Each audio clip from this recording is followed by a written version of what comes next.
नमस्कार। कृष्णसार एफएम 94 मेगाहर्जको उत्पादन पश्चिम डायरीमा रामप्रसाद आचार्य र राकेश मिश्रको हार्दिक स्वागत छ। सुरु गरौं पश्चिम डायरीका मुख्य खबरका शीर्षकहरू। नेपालगञ्ज उद्योग वाणिज्य सङ्घको निर्वाचनका लागि दुवैटै समूहका महत्त्वाकांक्षी घोषणापत्र, उम्मेद्वारले मतदातालाई भेटेर मत माग्दै।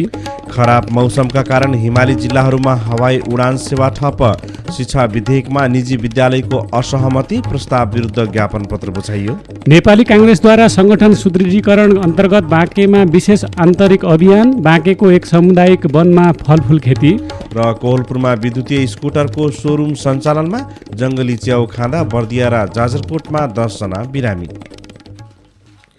पश्चिम डायरीको सुरुमा नेपालगञ्ज उद्योग वाणिज्य सङ्घको निर्वाचनको सन्दर्भ रहेको छ। नेपालगञ्ज उद्योग वाणिज्य सङ्घको निर्वाचनमा दुईवटै समूहहरू होमिएका छन्। तिनी दुईटै समूहले अहिलेसम्म प्रतिबद्धता सार्वजनिक गरिसकेका छन्। दुईटै समूहका महत्त्वाकांक्षी घोषणापत्र रहेको सन्दर्भ छ। नेपालगञ्ज उद्योग वाणिज्य सङ्घको निर्वाचन आगामी भदौ 2 गते हुँदैछ। उक्त निर्वाचनका मुख्य दुई प्रतिस्पर्धी प्यानलले उम्मेदवारी दर्तासँगै घोषणापत्र सार्वजनिक गरेका छन्। घर दैलो गरिरहेका उम्मेदवारले मत माग्छन् र सँगै लिएर गएको घोषणापत्र पढ्न भन्दै मतदातालाई थमाइदिन्छन्। यसरी थमाइएको घोषणापत्रमा छापिएको उम्मेदवारको तस्बिर हेर्ने बाहेक अरू विषय कमै व्यवसायीले पढ्छन्। खजुरा रोडका एकजना व्यवसायी भन्छन्, हाम्रा व्यवसायी साथीहरूले पनि राजनीतिक दलका नेताले जस्तो घोषणापत्र बनाउन थाले। व्यवसायी साना समस्याले पिरोलिएका छन्, तर उहाँहरू आकाश छुने कुरा गर्नुहुन्छ, त्यहाँ भएर पढ्नै मन लाग्दैन। सङ्घको निर्वाचनका लागि मुख्य गरी टङ्कबहादुर धामी नेतृत्वको समावेशी र ललित रौनियार नेतृत्वको साझा प्रजातान्त्रिक प्यानल चुनावी मैदानमा छन्। उनीहरूको घोषणापत्र सार्वजनिक गरिसकेका छन्। रौनियार नेतृत्वको प्यानलले मङ्गलबार आफ्नो घोषणापत्र सार्वजनिक गरेको छ। अध्यक्ष पदका उम्मेद्वार रौनियारले हाल विद्यमान व्यवसायिका सङ्कटका विषयमा घोषणापत्रमा समेटिएको बताउनुभयो। विश्वव्यापी कोभिड-19 महामारी पछिको आर्थिक मन्दीको कारणले उत्पन्न परिस्थितिले नेपालको निजी क्षेत्र समस्याग्रस्त अवस्थामा गुज्रिँदै आइरहेको छ। अर्थतन्त्रमा देखिएको दुष्प्रयासका कारण उद्योगी व्यवसायको मनोबल निकै खस्किएको छ। यसै विषयमा हामीले कसरी पैरवी गर्न सक्छौँ भन्ने विषय समेटिएको छ। यसै गरी अर्को प्यानलमा पनि त्यसै गरिरहेको छ। नेपाल भारत सीमामा देखिएका व्यापारिक समस्या लगायतका रहेका छन्। समावेशी प्यानलले 17 बुँदे उल्लेख गरेर समावेशी व्यवसायको हितको आफ्नो चुनावी घोषणापत्र जारी गरेको छ। उक्त प्यानलले स्वस्थ व्यवसाय योजनाको प्रतिबद्धता समेत अघि सारेको छ। यस सम्बन्धी गरिएको कुराकानी एकैछिनपछि प्रसारण गर्नेछौँ। आजको मिसन टुडेमा खबर छ। हिमाली जिल्ला डोल्पा र मुगुमा हवाई उडान ठप्प भएका छन्। डोल्पामा 17 दिन र मुगुमा 5 दिनदेखि उडान ठप्प भएका हुन्। खराब मौसम र नागरिक उड्डयन प्राधिकरणको नयाँ व्यवस्थाले उडान प्रभावित भएको छ। बिहान यहाँ कहिल्यै मौसम खुल्दैन। दिउँसो 12:30 बजेपछि आन्तरिक उडान बन्द गर्न प्राधिकरणले निर्देशन गरेको छ। स्थानीय गोविन्द साईले भन्नुभयो, हामीलाई त जहाज चढ्नै मुस्किल भयो। डोल्पामा समिट एयरलाइन्सले सोमबार बाहेक 6 दिन, तारा एयरलाइन्सले 3 दिन, तारा एयरलाइन्सले 3 दिन र नेपाल एयरलाइन्सले 2 दिन नियमित उडान गर्दै आएका थिए। मुगु स्थित रारा विमानस्थलमा पनि नियमित उडान हुँदै आएका थिए। मनसुन सिजनमा हवाई दुर्घटना न्यूनीकरण गर्न साउन दोस्रो सातादेखि 12:30 बजेपछि आन्तरिक उडान नगर्न प्राधिकरणले जहाज कम्पनीलाई निर्देशन दिएको हो, जसका कारण हिमाली जिल्लामा उडान हुन मुस्किल भएको छ। अहिले दिनौजसो वर्षा भइरहेको छ। बिहान त कहिले मौसम सफा हुँदैन। रारा विमानस्थल प्रमुख रोमन भट्टराईले भन्नुभयो, जब मौसम खुल्छ प्राधिकरणको नयाँ व्यवस्थाले समस्या भयो। आजको कान्तिपुरमा सुर्खेतबाट कृष्णप्रसाद गौतम र मुगुबाट राजबहादुर शाहीले कान्तिपुरमा खबर लेख्नु भएको छ। नयाँ शिक्षा विधेयकमा निजी विद्यालयलाई 5 वर्षभित्र गुठीमा राख्ने प्रस्ताव विरुद्ध बाँकेका विद्यालयहरू एकजुट भएका छन्। उनीहरूले सबै पालिकाहरूमा ज्ञापन पत्र बुझाउँदै प्रस्तावको विरोध गरेको प्याप्सन बाँकेका अध्यक्ष एम रावतले बताउनुभयो। प्याप्सन र एन प्याप्सन कोहलपुर र नेपालगञ्ज नगर समितिले हिजो पालिकाहरूमा ज्ञापन पत्र बुझाएको छ। त्यस्तै जिल्ला शिक्षा समन्वय समिति लगायतका ठाउँमा पनि ज्ञापन पत्र बुझाएको एन प्याप्सन बाँकीका अध्यक्ष श्याम कुँवरले बताउनुभयो। विद्यालय शिक्षा सम्बन्धी कानुनलाई संशोधन र एकीकरण गर्न बनेको विधेयक 2080 सरकारवालाका सुझावलाई बेवास्ता गरी तयार गरिएको सम्बन्धमा गम्भीर ध्यानाकर्षण भएको प्याप्सन कोहलपुरका अध्यक्ष गोविन्द सुवेदीले बताउनु भएको छ। बैंकमा उपलब्ध गराएको ऋण समयमै नतिरेका संस्थागत विद्यालयलाई बैंकले कालो सूचीमा राख्ने प्रक्रिया अघि बढाएको छ। बाँकीका झण्डै त्यस्ता करिब आधा दर्जन संस्थागत विद्यालय विरुद्ध इन्भेस्टमेन्ट मेघा बैंकले प्रक्रिया अघि बढाएको छ। बैंकले ती स्कुलका धनी विरुद्ध 35 दिने सूचना सार्वजनिक गर्दै कर्जा भुक्तानी गर्न र भुक्तानी नगरेमा कालो सूचीमा राख्ने चेतावनी समेत दिएको छ। मिसन टुडेमा खबर छ। बाँकेको कोहलपुर नगरपालिका 12 मा रहेको सृजना सामुदायिक वन उपभोक्ता समूहले फलफुल उत्पादनलाई आम्दानीको स्रोत बनाएको छ। अन्य सामुदायिक वनहरू काठ दाउरामा निर्भर भइरहँदा सृजना सामुदायिक वन उपभोक्ता समूहले भने वन क्षेत्रमा फलफुलका बिरुवाहरू रोप्ने र त्यसको उत्पादन सदस्यलाई दामासाहीले वितरण गर्दै आएको छ। समूहका अध्यक्ष सुमन पौडेलले करिब 60 हेक्टर वन क्षेत्रमा रहेकोमा 10 हेक्टरमा भन्दा बढीमा कागती र फलफुल रोपिएको जानकारी दिनुभयो। समूहमा 137 घर परिवार आबद्ध रहेका छन्। अध्यक्ष पौडेलले भन्नुभयो, वन क्षेत्रबाट हुने उत्पादन सदस्यलाई दामासाहीले बराबर वितरण गर्ने गरिएको छ। यसबाट समूह सदस्यहरूको आय आर्जनमा वृद्धि हुने र वातावरण संरक्षणमा समेत टेवा पुग्ने विश्वास लिएका छौँ। आजको सद्भावमा खबर लेखिएको छ। नेपाली कांग्रेसका केन्द्रीय सदस्य गेहेन्द्र गिरीले संगठनलाई अझ सुदृढ र गतिशील बनाउन पार्टीभित्र सुदृढीकरण अभियान सञ्चालन गरेको बताउनु भएको छ। नेपाली कांग्रेस डुडुवा गाउँपालिकाद्वारा बुधबार डुडुवामा आयोजित विशेष आन्तरिक अभियानलाई सम्बोधन गर्दै देशकै ठूलो पार्टी र सबैको भावना बुझ्ने एकमात्र पार्टी कांग्रेसलाई सबल बनाउनु पर्नेमा जोड दिँदै केन्द्रीय सदस्य गिरीले प्रजातन्त्र र लोकतन्त्रको मूल्य मान्यतामा अघि बढ्ने पार्टीको सच्चा कार्यकर्ता बन्न उहाँले आग्रह गर्नुभयो। सांगठनिक सुदृढीकरणका लागि आन्तरिक विशेष अभियानका केन्द्रीय प्रतिनिधिका रूपमा खटिनुभएका नेता गिरीले पार्टीको संगठन कसरी चलिरहेको छ, स्थानीय स्तरमा यसको अवस्थाबारे सल्लाह सुझाव सङ्कलन गरी त्यस अनुरूप पार्टी सुदृढीकरण हुने बताउनुभयो। कार्यक्रममा कांग्रेस सभापति नारायण प्रसाद गौडेल पार्टीको संगठन सुदृढीकरणमा जोड दिँदै क्रियाशील सदस्य तथा नवीकरणको कार्यलाई अझ प्रभावकारी बनाउने प्रतिबद्धता गर्नुभयो। कार्यक्रममा जिल्ला उपसभापति कृष्ण कार्की, महासमिति सदस्य तथा डुडुवा गाउँपालिका अध्यक्ष नरेन्द्र कुमार चौधरी, क्षेत्र नम्बर 2 का सभापति ज्ञानेन्द्र कुमार, क्षेत्र नम्बर 2 प्रदेश का सभापति ज्ञानेन्द्र कुमार चौधरी लगायतले बोल्नु भएको थियो। कांग्रेस डुडुवाका सभापति विजय यादवको अध्यक्षतामा सम्पन्न अभियान कार्यक्रमको सञ्चालन प्रदेश सचिव बेलबहादुर बोहराले गर्नु भएको थियो। पैरवी.com मा खबर छ। कृष्णसार एफएम 94 मेगाहर्जको उत्पादन पश्चिम डायरी कृष्णसारfm.com मा इन्टरनेटबाट प्रत्यक्ष वा डाउनलोड गरेर पनि सुन्न सकिन्छ। अब रेडियो कुराकानी। नेपालगञ्ज उद्योग वाणिज्य सङ्घको निर्वाचन आगामी भदौ 2 गते हुन गइरहेको छ। निर्वाचनमा व्यापारीहरू साझा प्रजातान्त्रिक र समावेशी प्यानल गरी 2 समूह बनाएर चुनावमा भिडेका छन्। आगामी नयाँ नेतृत्व आफ्नो पक्षमा पार्नका लागि उम्मेदवारहरू अहिले प्रचार प्रसार गरिरहेका छन्। कुराकानी गर्दै समावेशी प्यानलबाट अध्यक्ष पदका उम्मेदवार टङ्क धामी, म अहिलेको कार्यकालमा म उद्योग वाणिज्य सङ्घको प्रवक्तामा म रहेर काम गरेको छु र योभन्दा अगाडि एउटा कार्यकाल म सदस्य पदमा रहेर काम गरेँ। मैले चाहिँ अहिलेको जुन रनिङ कार्यकालमा 2079 साउन 28 गते नेपाल सरकारको राजस्वले जुन गरेको बिगबिगी र अन्डर टेबल जो कार्य गरेको थियो त्यो कार्यलाई मैले टेलरको रूपमा प्रस्तुत गरिसकेका छ साउन 28 गते। म आम उद्योगी व्यवसायलाई यो भन्न चाहन्छु, जो आजको आवश्यकता, यो मुलुकको आवश्यकता जुन खुल्ला भन्सार छ, खुल्ला भन्सारलाई नेपाल सरकारले लगाएको 100 रुपियाँ भन्दा माथिको सामानको जुन भन्सार गरिनुपर्छ भनेर सरकारले ल्याएको नीति छ, त्यो नीतिमा टेकेर उद्योग वाणिज्य सङ्घ नेपालगञ्ज र समावेशी प्यानलको नेतृत्व म टङ्क धामीले गरिरहँदा मैले कमसेकम त्यसलाई चाहिँ व्यवस्थापन गर्न सकिन्छ र यसलाई चाहिँ यो जोडतोडका साथ लाग्नुपर्छ भन्ने कुरा हो। यसरी हामीले व्यवस्थापन गर्न सक्यौँ भने कोभिडले हामीलाई एउटा शिक्षा दिएर गएको छ। कोभिड हुँदै गर्दा देशको 1 वर्षको टार्गेटको जुन भन्सार थियो त्यो भन्सार 3 महिनामा असुल भएको छ। त्यो 3 महिनामा असुल भइरहँदा तपाईको 1 वर्षमा 300% एक्स्ट्रा हामीले चाहिँ भन्सारको टार्गेट 100% लाई 300% एक्स्ट्रा गरेर टोटलमा 400% भन्सार असुल गर्न सकिदो रहेछ। त्यो उदाहरणको रूपमा नेपाल सरकारले त्यो थाहा पाइसकेको स्थिति छ, त्यो बुझिसकेको स्थिति छ। त्यसलाई चाहिँ सर्कुल गरेर अहिले जुन चाहिँ तपाईको 100 रुपैयाँ भएको छ त्यो 100 रुपैयाँलाई ठ्याक्कै 100 रुपैयाँमै भन्दा माथि नजाने गरेर यहाँका व्यवसायहरूलाई अब नेपालका सम्पूर्ण व्यवसायलाई एउटा उच्चतम बिन्दुमा लैजान, उहाँहरूलाई एउटा व्यवसाय प्रबोधन गर्न र नेपालमा उत्पादन भएको सामानलाई उताबाट चाहिँ त्यो भन्सार रेट हाई गरेर पारीबाट कुनै पनि सामान नेपालमा उत्पादन भएको सामान उताबाट आउन नसक्ने गरेर त्यो व्यवस्थालाई ल्याउनु पर्छ र त्यो व्यवस्था ल्याउनको लागि टङ्कधामी समावेशी प्यानलको जरुरी छ भन्ने लागेर म अध्यक्ष पदको उम्मेदवार हो। अहिले प्रचार प्रसारमा चाहिँ जुट्नु भएको छ,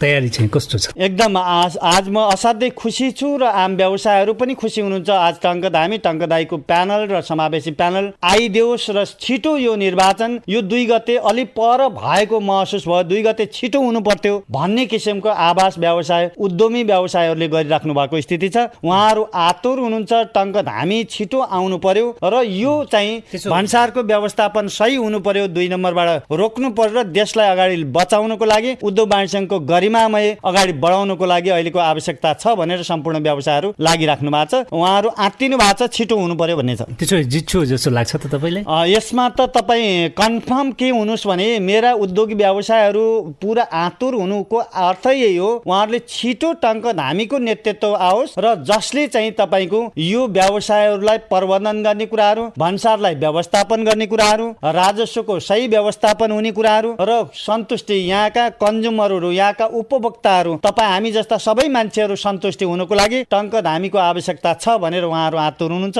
यसमा निश्चित छ जितिसकेको स्थिति छ। अब चाहिँ सम्पूर्ण व्यवसायले आजभोलि भन्दै हुनुहुन्छ हामी अहिले माला लाउन तयार छौँ दाइ, तर कानुनी रूपमा त हामी तपाईँलाई 2 गते माला लगाउँछौँ भनेर उहाँहरू आतुर हुनु भएको छ। जित्ने कुरामा 2 मात्रै छैन, निश्चित छ। मेरो प्यानलै आउँछ। जित्ने आधार बताइदिनुहोस् न। जित्ने आधार त आज जुन व्यवसायले मलाई बोलिराख्नु भएको छ, जुन कुरा दिइराख्नु भएको छ, उहाँले तपाईँ लगायत तपाईँको पुरै प्यानललाई हामी जिताउँछौँ भनेर यहाँ सम्पूर्ण व्यवसायले जो म सम्पूर्ण पालिकामा गएको छु, सबै पालिका घुमेको छु, सबै ओडामा गएको छु, व्यवसायका नजिक पुगेको छु, उहाँहरूका पीरमर्काहरूलाई मैले रेकर्ड गरेर राखेको छु, मेरो डायरीमा नोटेड छ। मैले व्यवसाय दाजुभाइ तथा दिदीबहिनीहरू उद्योगपतिहरूलाई सबैलाई मैले भनेको छु तपाईँहरूलाई महसुस हुने गरेर म काम गर्छु। एउटा सानो पान पसलदेखि लिएर ठुलो औद्योगिक घरनालाई महसुस हुने गरेर उद्योग वाणिज्य सङ्घले तपाईँहरूलाई काम दिनेछ। त्यो कामको सुरुवात पहिलो मिटिङ हामी भन्सारबाट सुरु गर्नेछौँ। हामी 2 गते हाम्रो इक्जाम हुन्छ, 3 गते 4 गते हाम्रो रिजल्ट हुन्छ जब हामी पदभार सम्हाल्छौँ र पहिलो मिटिङ हामी भन्सारबाटै गर्छौँ। भन्सारमै हाम्रो पहिलो मिटिङ हुन्छ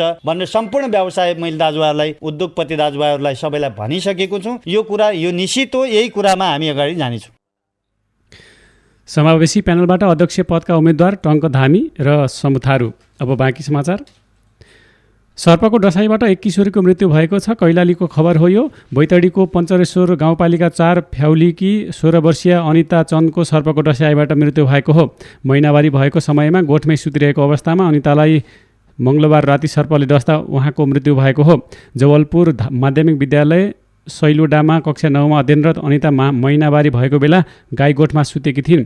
उहाँलाई मध्यराति सर्पले डसेपछि आफन्तले वैद्यलाई बोलाउन गएको समयमा उहाँको मृत्यु भएको खबर आजको मिसन टुडेले लेखेको छ। भेरी करिडोर अन्तर्गत जाजरकोट डोल्पा सडक 117 किलोमिटर कच्ची सडक छ। नेपालगञ्जबाट भने दुनैसम्मको दूरी 272 किलोमिटर छ। तर बाटो पार गर्न डोल्पालीले कम्तीमा 6वटा गाडी बदल्नुपर्छ भने भाडामा मात्र करिब 5,000 रुपैयाँ खर्च हुन्छ। डोल्पाको मटके चुलाका विश्व डिलप्रकाश रोकाइले गत आइतबार नेपालगञ्जबाट दुनै पुग्दा 24 घण्टाको शास्तिपूर्ण यात्रा गर्नु परेको बताउनुभयो। कति बेला दुर्घटना हुने हो भन्ने डरैमा दुनै पुग्यो। बाटोमा 6 गाडी बदल्यो। उहाँले भन्नुभयो बर्खामा बढेका खोला बाढी पहिरोसँगै पौठे जोरी खेल्दै भगवान भरोसा यात्रा गरियो। यसै पनि यो मार्गमा सिधा आवाजावत हुने अवस्था छैन। झन् बर्खामा डोल्पालीले धेरै शास्ति बेहोर्ने गरेका छन्। डोल्पाको खदाङका भक्तबहादुर रोकाइले दुनैबाट छलगाडसम्म पहिलो गाडी त्यहाँबाट 500 मिटर जति हिँडेर चुगाड खोलातिर तरेपछि दामाचौरसम्म दोस्रो गाडी, दामाचौरबाट रुकुम पश्चिमको मूल तारासम्म तेस्रो गाडी र मूल ताराबाट रुकुम जाजरकोट सिमानाकामा पर्ने भेरी नदीको झुलुङ्गे पुल गरेर तल्लुमा चौथो गाडी चढ्नुपर्ने बताउनुभयो। हत्केलामा डोल्पाको सडक यात्रा आजको मिसन टुडेमा खबर छ। पश्चिम डायरीमा नेपालगञ्जमा निर्माणाधीन मुख्य नालाको कार्य प्रगति लगायतका विषयमा कुराकानी गर्न अझै बाँकी नै छन्। तपाईँ कृष्णसार एफएमको साथमै रहनुहोला। अब बाँकी समाचार। सुरुमा कुराकानी। नेपालगञ्जको बिपी चौक स्थित निर्माणाधीन मुख्य नालाको निर्माण कार्य अहिले रोकिएको छ। त्यस विषयमा अहिले हाम्रो प्रत्यक्ष टेलिफोन सम्पर्कमा हुनुहुन्छ कुराकानीका लागि सडक डिभिजन कार्यालय नेपालगञ्जका प्रमुख निरजमान साके। साकेज्यू, यहाँलाई स्वागत छ। धन्यवाद। जस्तै नेपालगञ्जको बिपी चौक स्थित नेपालगञ्जकै ढल निकासका लागि मुख्य व्यवस्थापन गर्नका लागि चाहिँ मुख्य नालाको चौडाइ फराकिलो बनाउने कार्य सुरु भएको थियो केही दिन अगाडि। अहिले चाहिँ निर्माण कार्य रोकिएको छ। बर्खाको मौसम छ, अवरोध पनि सिर्जना भएको छ। किन रोकिएको होला? यो अहिले रोकिएको भन्दा पनि अहिले पानी अलिकति अत्याधिक परेको भएर उता जुन खने पश्चात यो चाहिँ खास चाहिँ समस्या चाहिँ पहिला के थियो भन्दाखेरि पहिला पुरानो कलबर्टको चौडाइ चाहिँ कम भएको र पछि बाटो चौडा हुँदाखेरि दुवैतर्फ चाहिँ कलबर्टको चौडाइ बढाइएको र बिचको चाहिँ साँघुरो भएकोले गर्दाखेरि डुबानको समस्या विगत धेरै पहिलादेखि डुबानको समस्या रहिआएकोले गर्दाखेरि हामीले यो चाहिँ निर्माण कार्य सुरु गरेका थियौँ र यसको चाहिँ हामीले 2080 असार मसान्तमा सम्झौता गरेर 80 मङ्सिर 15 गतेमा सक्ने गरेर झनै त्यसका लागत चाहिँ 32 लाख रहेको छ र यो कार्की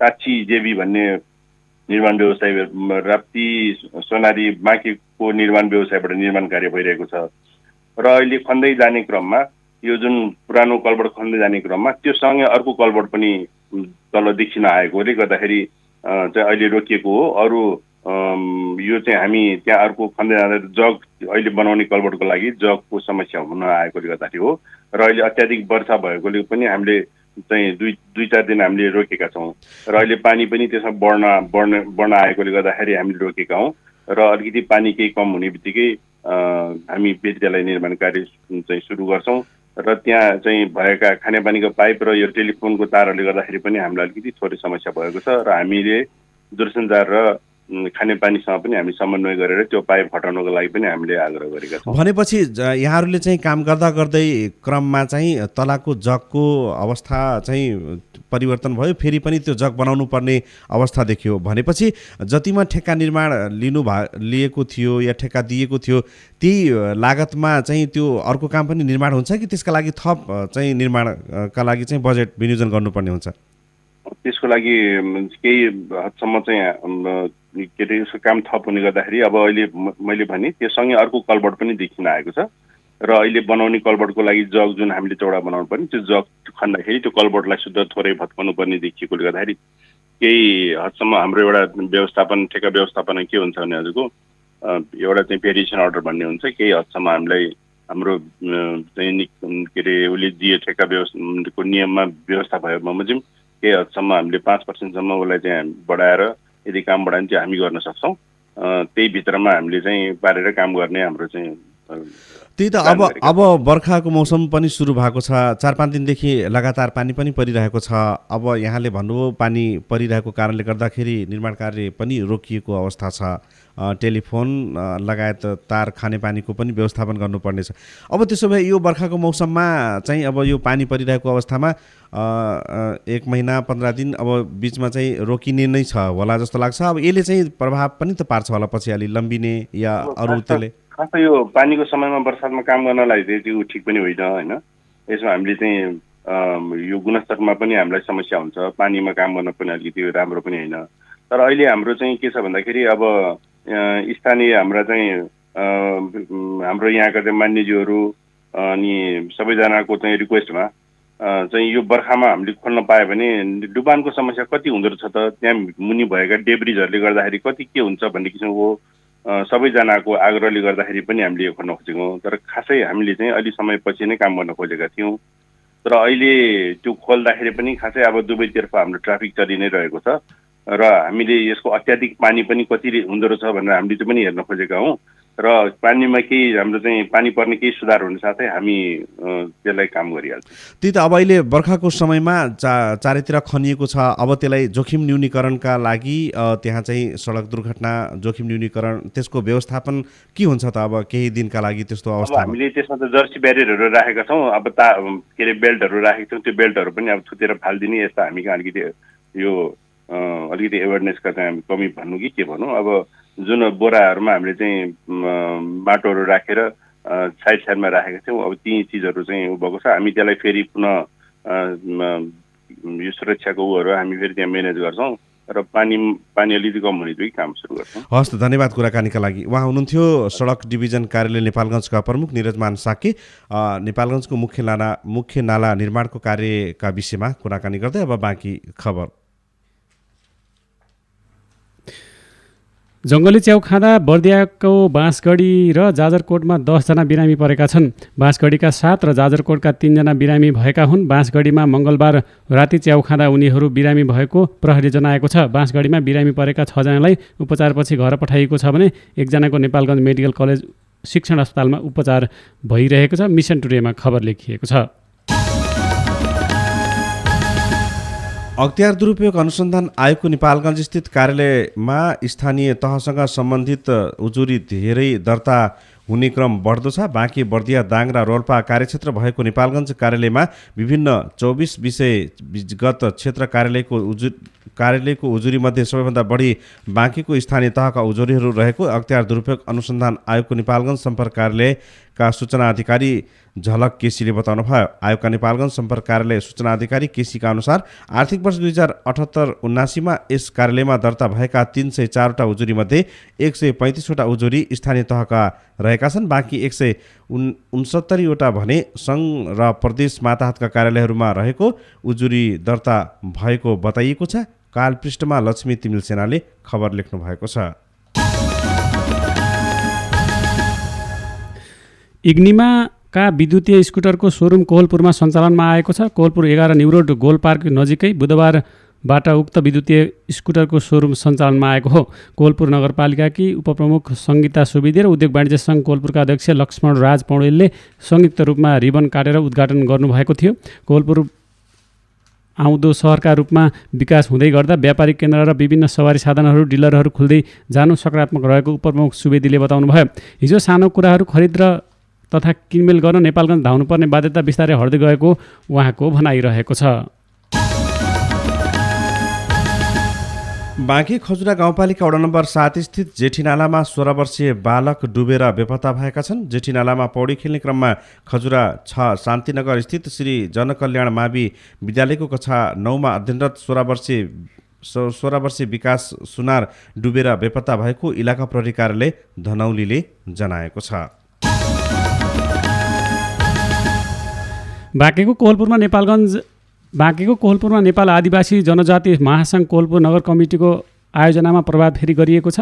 विभिन्न आदिवासी जनजातिका वेशभूषासहित कोहलपुरको न्युरोडबाट सुरु गरिएको प्रभात फेरीले नगरका विभिन्न भाग परिक्रमा गरेको थियो। यसैबीच बाँकेको कोहलपुरलाई हरित नगरको रूपमा विकास गर्ने अभियान अन्तर्गत कोहलपुर नगरपालिकाका विभिन्न स्थानमा रोपिएका बिरुवाहरूको अवलोकन अनुसन्धानमा कोहलपुर नगर प्रहरी लागि परेको छ। अब पश्चिम डायरीमा सम्पादकीय आजको सम्पादकीय रहेको छ। लगातार अलि ठुलो पानी पर्ने बित्तिकै काठमाडौँ उपत्यकाका कैयौँ स्थान डुबानमा पर्छन्। नपरुन् पनि किन, खुल्ला स्थान देख्ने मुस्किलै पर्ने उपत्यका आफैमा कङ्क्रिटकै जङ्गल भइसक्यो। निजी होन वा सार्वजनिक स्थल प्राकृतिक जमिन भेट्नै मुस्किल छ कि पिच कि ढलान। आकाशबाट परेको थोरै पानी पनि जमिनमा सोसिन पाउँदैन। यसबाट एकातिर जमिनको पानी पुनर्भरणमा त समस्या परेकै छ, भूमिगत पानीको सतह समेत घट्दो छ। अर्कोतिर वर्षमा बस्तीहरू डुबानमा पर्ने गरेका छन्। जनजीवन अस्तव्यस्त हुने गरेको छ। सहरीकरण व्यवस्थित नहुँदा त्यसलाई धान्ने ढल निकास छैन। पानी बहने र सार्वजनिक कुलो पैनीहरूको नियमित मर्मत तथा सरसफाइ पनि हुँदैन। अनि परे जति पानी निकास खोज्दै खोला नदी पुग्छ, सजिलै निकास नभेटे सडक गल्लीमै आहाल बन्छ। घर घरमा पानी जम्छ। झुपडी बस्ती र भुइँ तलामा बस्नेहरूको उठीबास लाग्छ।